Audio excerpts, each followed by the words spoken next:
Welcome back, everybody. We are here on the desk for SANDBOX up against Kingzone Dragon X. We're here in one best of 5 to decide who is going to go up against Dom1 for that last spot in Worlds for Korea. This third place team will be going straight into play-ins. By the way, Korea lost their 3 direct spots into the group stage. So that is true.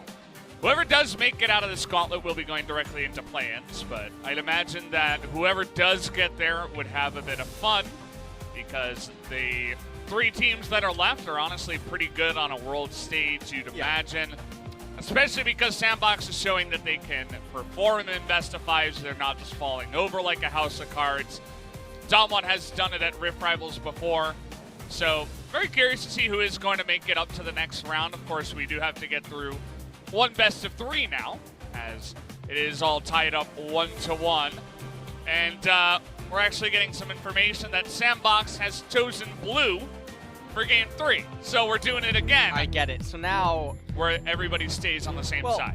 This is where, if you're looking at this ban phase, you need to just realize that all that matters is the neutralizing champions. The champions that can prevent the other person from being able to play the lane, regardless of the skill discrepancy.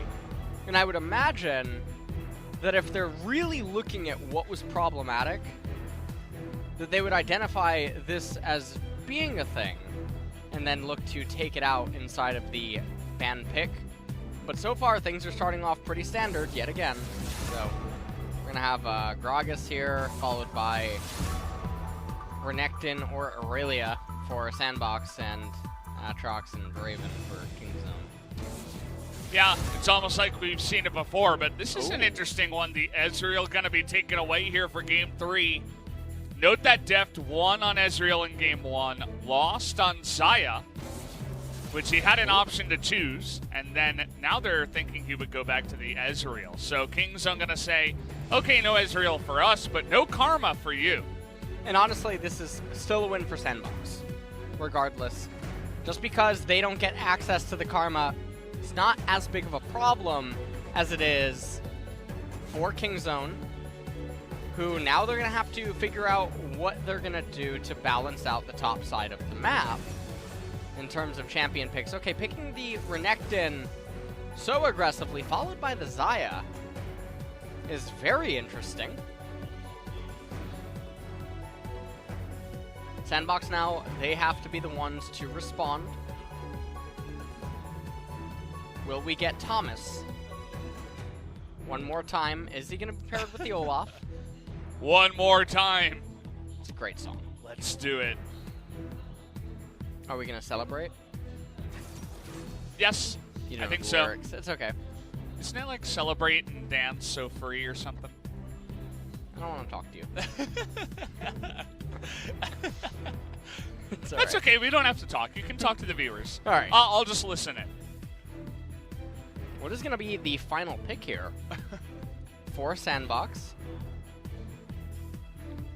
4 seconds do remain, and it will actually be the Rakan. They don't have the option for the Tom Karma this time around. And Kingzone now hovering the LeBlanc. So there's basically 3 real defined answers to the Sylas in the sense of Ryze, LeBlanc, and Zoe. Twisted Fate. Naehyun has played this before. He's also played the AP version of it. Not feeling it here. Thinking about a Thresh. TusiN says, well, Pyke's a bit hard. Let's play Thresh. They do want to play aggressive again up against this Rakan.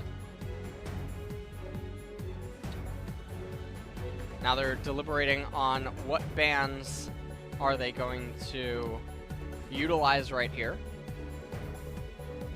3 seconds remain. It will be the Lucian. And so they're not looking for a fight fire with fire kind of a game, but it's probably going to end up going that way because it is SANDBOX versus Kingzone. Yeah, these teams like to fight, and they were expecting some kind of Lucian Rakan lane in the bottom side. Not very common, but they want to target that bottom side and make sure that Deft and TusiN have as easy of a lane as possible. A lot of their wins in game number 1 came from the bottom lane and through ganks in the bottom lane. And so playing around that and trying to make it as strong as possible, I don't think is a bad idea. Azir now banned away by SANDBOX. Even though he did get hit and he's not as popular in Korea lately, he is still a go-to option that teams can utilize. As LeBlanc now actually going to bite the dust on Kingzone's side. And so that is one of the Sylas answers. Yeah. It's kind of interesting that they banned that away, especially when Naehyun played it pretty well into Dove's Sylas in game number 1. But maybe he wants to take away a potential Sylas flex. And Nidalee is being played here. They have prepared this pick for the gauntlet. We really do not ever see Nidalee. So, Cuzz and Kled were the 2 Nidalee gods on solo queue.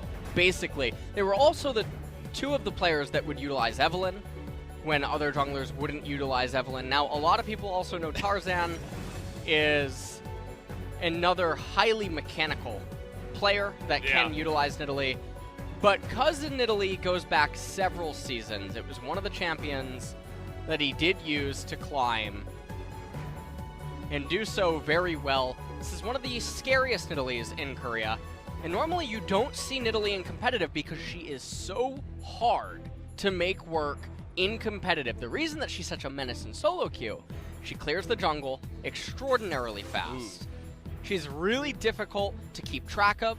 Vision is not as coordinated in solo queue, and she can run over a game. But in competitive, vision, timings, communication, these are all things that work against her and make it harder for her to do what she needs to in order to flourish. And it comes down to, oddly enough, the ability to hit those spears against pro players and then run over the game. And that's a really hard ask in competitive League of Legends. It's Cuzz putting on the carry pants and saying, I'm going to take out this Olaf that's 2-0. Let me help you out through the jungle and take him down. That's a really nice Ezreal drawing. And a kind of derpy looking alpaca there, but a cute one nonetheless. As Deft, they tried to help him out in the bottom lane with the ban on Lucian, but then we had Kalista come out, actually. Kalista Rakan. Yeah. It's interesting. Both supports are cheating on their ADC. That's what's going on here. Oh, yeah? Kalista wants Thresh back. Yeah. Xayah wants Rakan. That's actually what's happening. But who's cheating on who? Ooh. Maybe it's the AD carries. You never know which side of the coin it's coming from. You're always looking at the other angle to things. Yeah, that's one of my strengths. That is. Very observant. Yeah. All right, well, let's take a look at the team compositions one last time. This is an interesting camera capture. That was very bizarre. Yeah, just getting to zoom in on, what the people want to see. All right, let's take a look at this team composition. Because, as I said, it did end up becoming a fight fire with fire. Aurelia, Nidalee, Renekton in the mid lane, Xayah, and Thresh. Team Comp wants to accelerate, it wants to do so fast, has late game scaling inside of the Xayah and the Aurelia, but let's see what this Nidalee's gonna do. It's all about the Nidalee. We don't really get to see Nidalee here, but we're jumping onto the Rift now for game number 3 to see what she can do.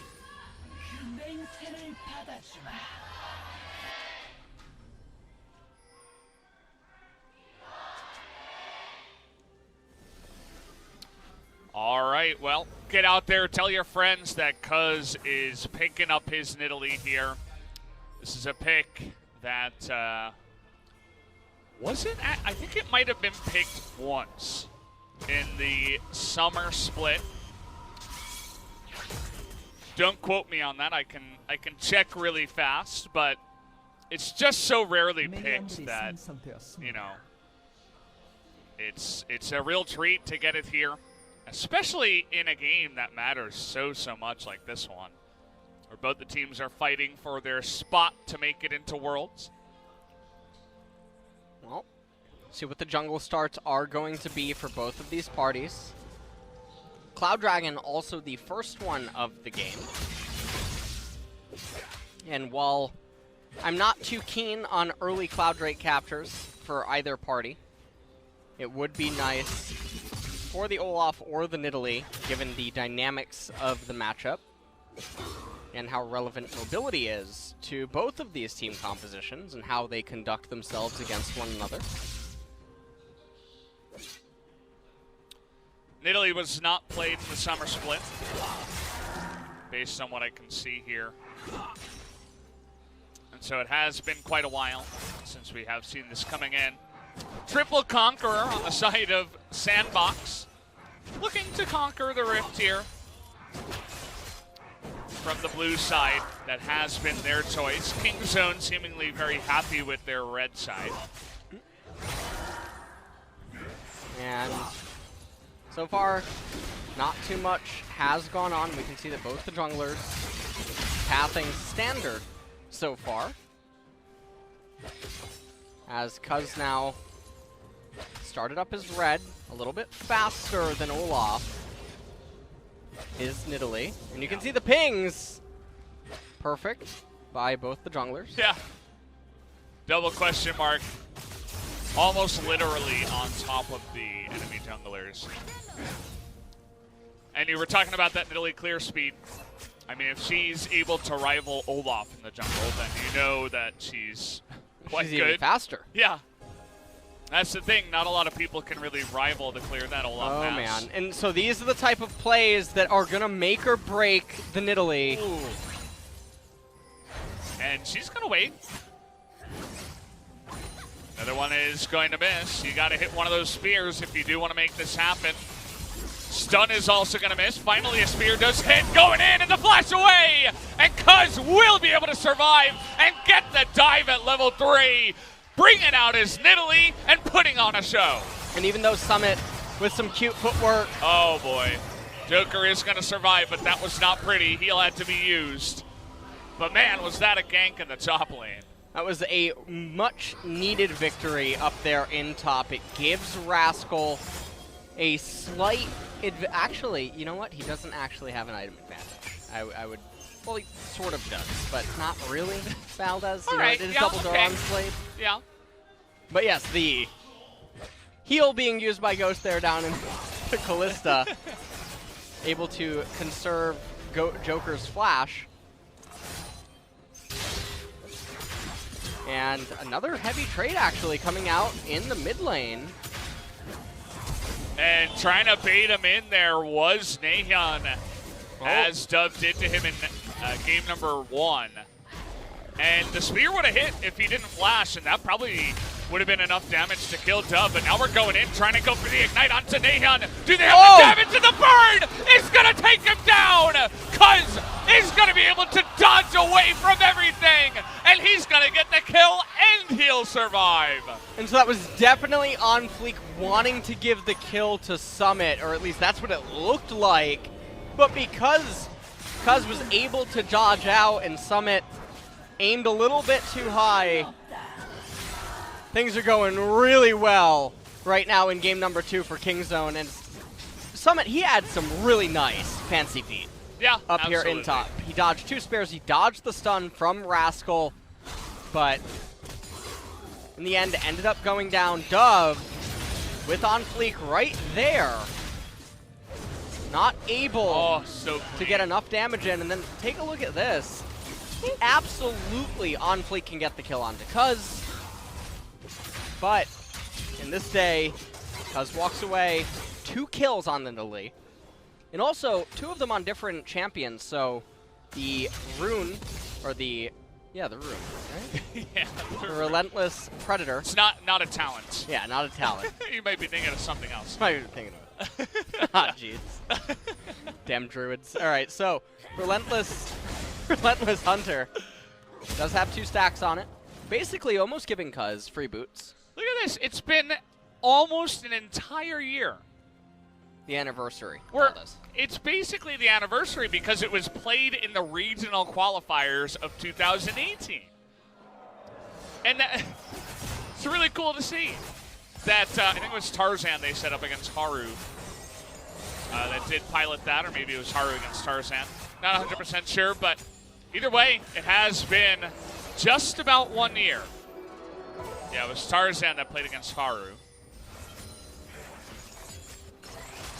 Well, so far in this game, it has been getting stuff going. But let's see what more Cuzz can manage to accomplish. As I'm assuming that Cuzz will be giving himself the blue here. No real point to give it over to Naehyun just for the CDR. Nidalee will be able to make a lot better usage of it in this particular case. And recall probably into Runic Echo and then pathing down to the Scuttle Crab and Dragon could definitely just be on the menu for Cuzz, especially because the bottom lane will reset and get priority for you, and Naehyun's already going to have it in mid. Looks like you're pretty on point there, as he was running down mid for a moment, wanted to come through this side, but he's absolutely going towards that Scuttle Crab.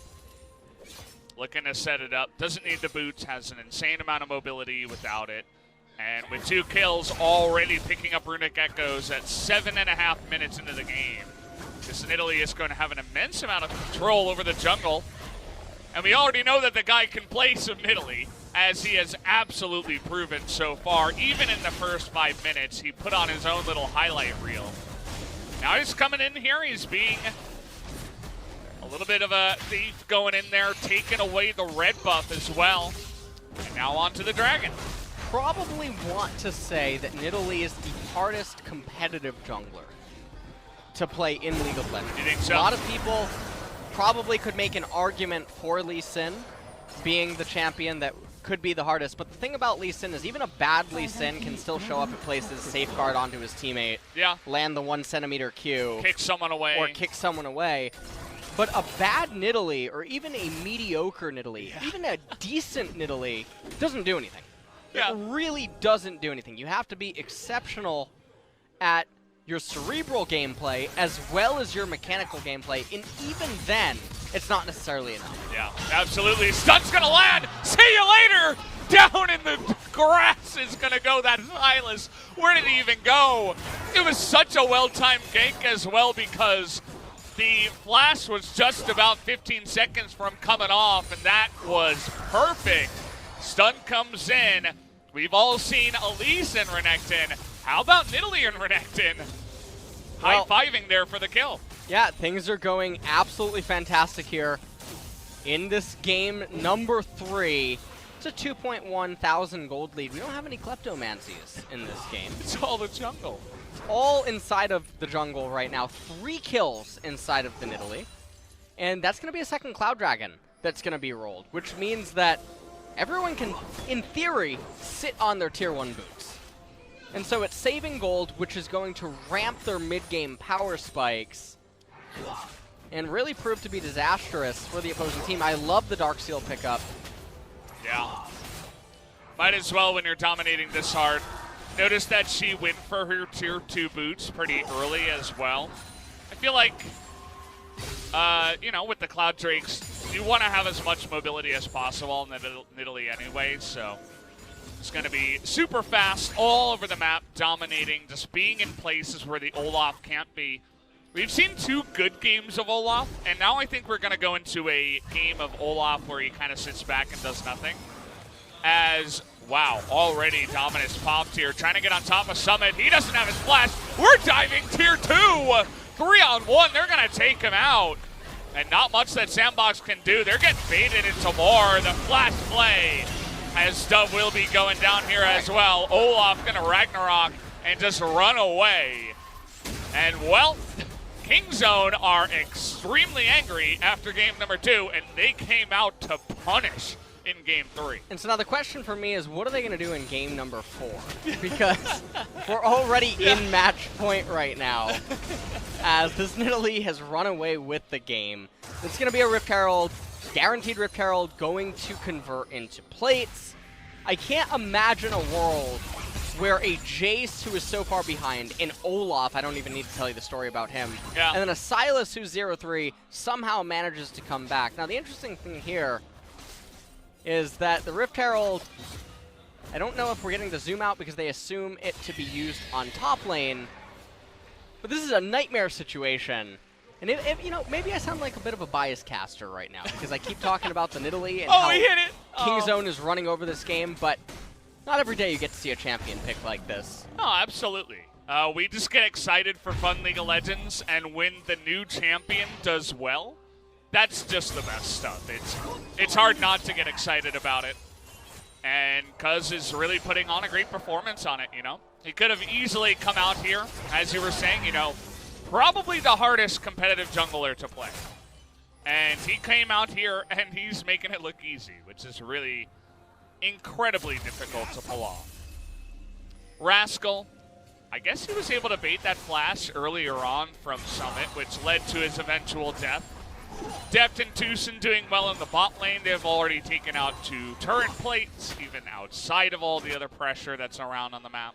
Things are just going well for Kingzone in every single lane. Everything is lining up to be perfect. They're going to most certainly be able to capture the second Cloud Drake. Everything's lining up really well. And yet again, Jace with the lethality build. Even though there's lots of champions that could benefit from the Black Cleaver, but maybe Olaf's going to pick that up. Could be.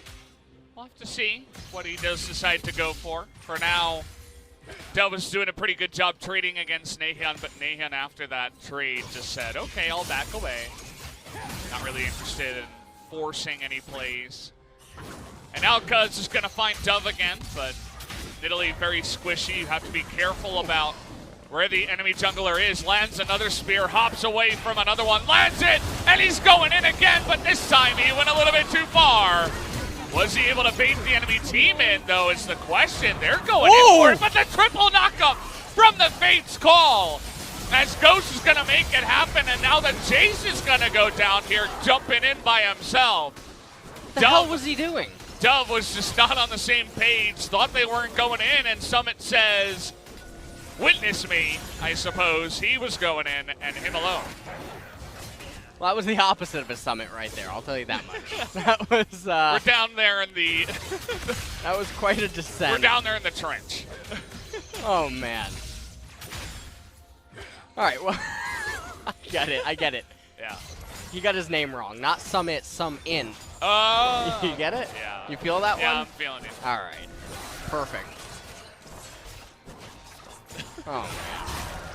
That was a really nice outplay from SANDBOX. They caught the Nidalee, they locked her up, and then they got away from that. That was a beautiful Kalista ultimate, and really well played by all of their players. And so, really unfortunate to see it botched right at the very end. Yeah, I mean, that would have been the turning point, right? That could have gone into 2-3 more kills. They could have potentially taken out a mid-turret if they did pick up that amount of kills. The one thing they will get is pressure on the Drake, but it's Cloud Drake and Kingzone really don't care. Just going to push here in the top lane and take out a bunch of this health on the turret. And say that they'll be fine just doing that and then backing away. And by the way, amidst all the chaos, the Cloud Dragon going over to SANDBOX means that Infernal now will be spawning next. That is an extremely high priority dragon for both of these team compositions. Although, you can make the argument that Kingzone would utilize it a little bit better. They have 4 champions that can make use of it, whereas SANDBOX, they have 4 champions too, but they don't benefit nearly as much. As this was just a really nice capture of the Nidalee. They all made it out. Everything was completely fine, and then Summit, the best Leroy Jenkins impression I've seen in a while. Yeah, I mean, it's perfect, especially based on the timing. nowadays with all the wild talk, Leroy Jenkins is the perfect way to describe whatever the hell that was. And it kind of reminds me of game number 1. This is not what you want to do, guys. You don't want to go into a best of 5. You play game number 1 like it's solo queue. Game 2, you look great. You look awesome. You look like gods. You're totally outplaying the fantastic team that is Kingzone. And then game 3, you're like, well, we don't know how to deal with it in Italy. I guess we're just going to lose again. Get frustrated over it, which Summit in particular, I feel like more than the other players, is feeling the frustration a bit more than anyone else. I feel like Summit tilts the most out of all of his teammates, but he's also the biggest core pillar of the team when you need him to be. He's so solid. Here's Italy, gonna miss that spear. He's got fancy feet. That's what's going on there. Yeah. I mean, arguably, Summit throughout 2019 has impressed us the most. I think we could call him the most mechanically skilled player in the lineup. And I feel like there's also a history of the best players being the ones that tilt the most. I don't know if you feel that. If you feel what I'm feeling, you know. I think I'm picking up what you're putting down. Okay. All right. I would probably say Summit would be Rookie of the Year. Rookie of the Year? Yeah. If there was a vote for that in Korea. I don't think there is, right? No, I don't believe so. I don't think so. But I do think that he's Rookie of the Year. Didn't Showmaker technically come in at the same time? Showmaker and Nuggery? Showmaker I don't know how Summit I feel pulls a lot more weight. Yeah. I feel like Summit pulls a lot more weight to make sure that his team wins games when they do. And I feel like he has a lot more authority over certain situations where he shouldn't. Well, he got a fight up in the top side. Summit is extremely low. He got the slowdown, and so Naehyun isn't going to be able to follow, but I would assume that he just found a angry croc in the bush and said, well, I don't want to fight you, and was at least able to get away with his life. Well, at this point, a minute until the Infernal Dragon comes up. We'll see if Olaf can actually reach the Black Cleaver by then. Because otherwise, the item advantage is going to massively favor Kingzone.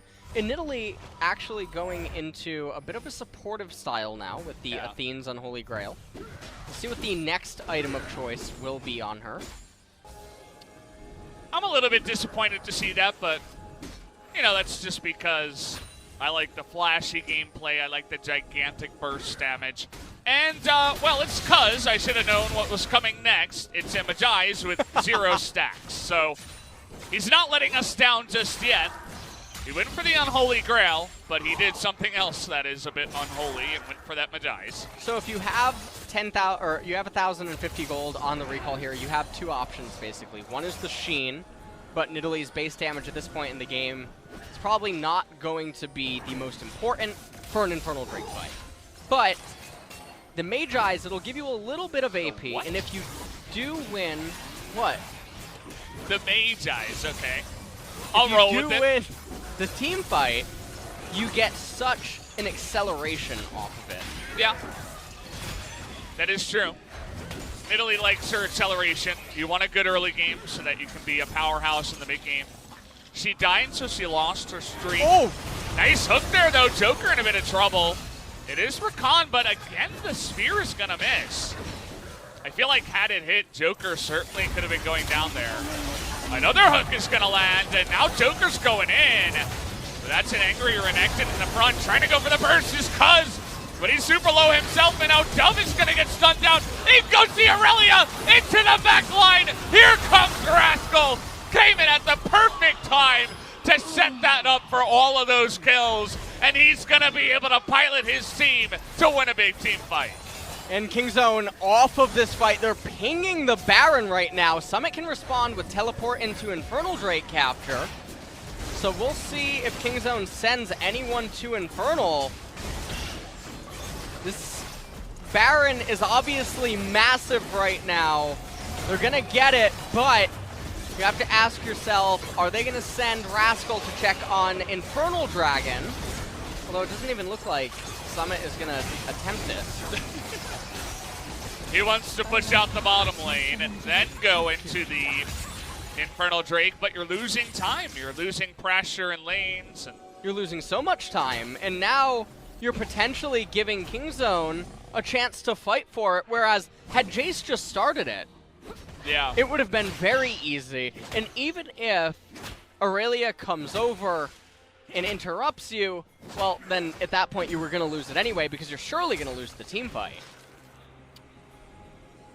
Now watch them get it. Here we go. Caster Curse, you ready? Yeah, I'm watching. I'm watching. Yeah, I'm dying on the inside. It doesn't need to happen. It just doesn't need to be allowed. Well, Kingzone say you can take the Drake. We'll take 2 turrets with our Baron. Now, it's doubtful that they'll definitely be able to take out this turret right now. They're going to have to wait for a cannon wave, and they will have to commit to it. It looks like that's on the agenda. Everybody did just go back and buy their new items and scale up a bunch more. Keep in mind that Majai's that was taken by Cuzz should be stacked up a bit after that last fight where a bunch of the kills went their way. So that purchase beginning to make a lot of sense. Yeah, Kingzone say you can take the stats in the Infernal. We're going to take the gold in all of these turrets right now. We want to accelerate this game as fast as possible rather than go for this percent bonus. See Naehyun escorting that bottom wave, but it was actually cleared out relatively quickly. As Kingzone now, they're looking to barrel down mid. Yeah. They're really not wasting any time with the push. And it is mostly Xayah. Note that, you know, with Aurelia, Thresh, or Renekton, you're not really going to have the best Siege in the world. Nidalee used to be the goddess of Siege back in the day, but then they nerfed her Spear. She's still okay, but generally you like to combo, you know, Spear or Trap and go in and get some burst damage, so not really going to be looking for that. Just going to be looking for errant Spears here and there. And only 1 minute, though, remaining on the Baron buff. Look at how many wards are in that bush. What the hell? There's a trap in there, too. There's like 3 traps in front of that 1 trap. Couldn't clear them all out. And the push is not really ending here. Oh, gonna find OnFleek, but he immediately has to pop that Ragnarok. Summit jumped right into the Nidalee Spear. Naehyun on a ward here. Doesn't look like they're going to be able to perforate the base of SANDBOX. They have 1 more wave to try it. You can see that Rascal tapping the wave with the Baron buff, trying to make sure they can get this crash. But the way that they're managing the side lanes, it's constantly mistime, and it's giving SANDBOX the ability. Oh, Summit. That's a big hook, and the TP's coming in too. Nice engage from Joker, but everybody's so low in the back line. Naehyun is going to be burst from 100 to 0, but the rest of his team are going to be able to pull off the damage. They finally break into the base. They'll be looking to take down this inhibitor and back away. They get the mid inhibitor. They're setting their eyes at least on the golems and the bot wave right now, but the push has been stopped. Baron's coming up again in 2 minutes, and that's going to be the real problem now for SANDBOX, trying to stop it. The level disparity between some of the players in the game actually not as bad as one would have probably imagined. As we take a look at a fight from several minutes ago, and this is what started it all. SANDBOX, they had ways to disengage this and not take it full force, but extremely aggressive, and Aurelia, the cheater champion that she is, able to dash around everything, and she did stuff. A lot of that came out from the poke damage to the Nidalee as well as Renekton in the front line, and it was just the perfect storm once again. You can see here in this play, that, you know, they get the knock-up onto the Renekton, they finally burst him down. But when you're down 11,000 golds, that's really the best you can hope for. You're going to burst down the tankiest member in the enemy lineup and then say, okay, I guess we have to give up our inhibitor now.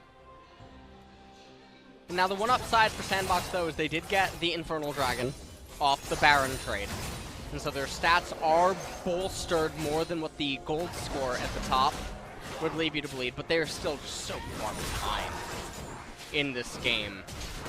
Now, my big question is SANDBOX going to do things in SANDBOX fashion and take a team fight prior to the Baron coming up and then losing the game off of that, or are they going to show enough discipline to try to stall the game out as long as possible and take a better team fight? We're just taking a look here at the heal from the Nidalee, and it actually does heal a nice amount. I think it's like 300 when you have this much AP, so it's not half bad. You know, it's not game breaking or anything like that, but certainly is nice. They pick up the Cloud Drake, and everybody's favorite 32-minute Ocean Drake is coming up next. Kingzone still with the massive lead in every lane. Even the Renekton, 0-1 and 9. It's kind of a cool scoreline. Like, he's got the number 19 on the back of his jersey or something. The Zio, we haven't really talked about her, but she's been slowly and surely picking up a bunch of kills, a bunch of golds here, already on 3.5 items. And TusiN has been a monster landing these hooks. He's so tanky. And there's that big heal coming in once again. They can't kill the damn support. TusiN is going to live in the end. And meanwhile, on the opposite side, the Rakan also died. And it looks like finally Kingzone, after that wonky play, are going to look to push to win the game. And it doesn't look like there's going to be any way for SANDBOX to really resist this. The Nidalee heals are so problematic, even if something could just become a miracle, but no minions even right now. Even the game timer working. No minions, no hope, and no time for SANDBOX to come back in this one. Team number 3 will go the way of Kingzone. They're going to get a kill first, as they will sail on to the victory on the back of Cuzz's Nidalee, something I thought I would not be saying in this series. The guy brings it in for the early game, gets the top and mid lanes ahead. Deft and TusiN do their thing in the bottom lane, and Kingzone stomps SANDBOX once again here in game number 3. And I think one of the really important things to take away from this game as well is that the advantages that are being accrued by Kingzone early on are actually happening in top lane, both in game number 2 and game number 3 now. And for Summit, that's a big deal, because he could be extremely tilted going into game number 4. We saw how flustered he was. That is He's smiling. Smirking? There you go. Oh, man. He's a little bit happy after a couple of wins. It's like my jungler, he did something good. Oh, man. Yeah. Oh, he's gonna be back to being angry in a little bit. Everybody's got a little bit of a smile on their face. Even Coach Hirai, Yeah. who has been known to be one of the harder coaches. One of the guys that goes hard and, you know, gets in there. But as you guys can see, tons of damage coming out from the jungle and the AD carry roles on the side of the winning team. Whereas Jace and Silas did a lot of damage, but did a whole lot of nothing else. No. So, In game number 4, what is going to be the draft approach? Because I feel like both parties now know about removing the Ezreal and the Karma. And what does that mean for game number 4's draft? I'm not quite sure. Nidalee is also a champion I don't think that you can afford to ban. no. And if you're willing to pull out the Nidalee here, what's to prevent you from doing it in game number 4? Maybe there's some other champion pick that we're just waiting to see. But SANDBOX, they've tried the same exact approach 3 games in a row. When they lose really, really hard. Yeah, and they won off the back of neutralizing Deft in game number 2. I feel like Kingzone after that game were like, nope, that's not going to happen ever again. we're going to draft a strong and safe bot lane, take away those neutralizers, and win the game. And they did that in game 3. We'll see what happens here after game number 4.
풀 W 있다. 말 맞췄어 해봐, 말 맞췄어. 호응해줄게. 말 맞췄어 해. 풀 W 있어. 손도 없어, 오케이, 손도 풀 없어. W 호응해주자. 얘네 아무것도 없어.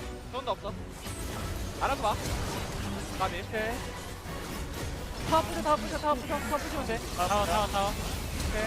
스캐너 못 들어. 타워. 얼굴병 몰랐네. 여기, 죽여. 죽여.